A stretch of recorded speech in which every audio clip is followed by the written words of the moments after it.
to trade the news like a pro in 60 seconds. So all you have to do is go to forexfactory.com and then hanapin nyo yung currency na minamatahan nyo. So for this one, sabihin natin tomorrow, December 26. So makikita nyo dito at 9:30 PM yung USD ay magkakaroon ng unemployment claims. Kapag red po ang color ng folder, it means high impact news. Mataas po yung volatility ng market during this time.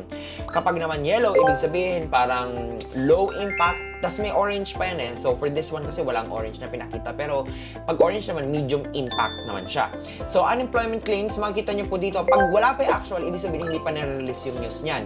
So ang forecast niya, previews, ito lang ang data na meron tayo for now. So ang previews niya is 220.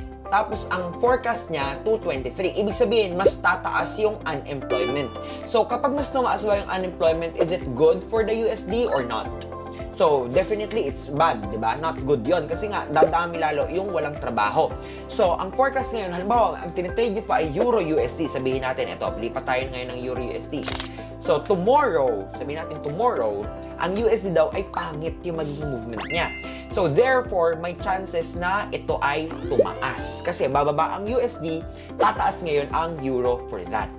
Pero, paano kapag ang nangyari ay sabihin natin hindi tumugma yung forecast sa previews. Sabihin natin ang naging actual niya, sabihin natin ang actual pala hindi tumugma sa forecast. Sabihin natin naging 219 o mas bumaba pa siya sa previews. Therefore, kabaligtaran po yung result niya. Ibig sabihin, positive siya for USD, hindi siya negative. So, ang chances naman nun ay bumaba lalo si Euro-USD dahil tumataas si USD.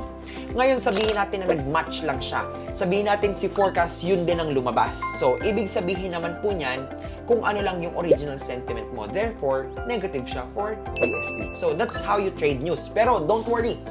Hindi siya ganun kahirap i-trade.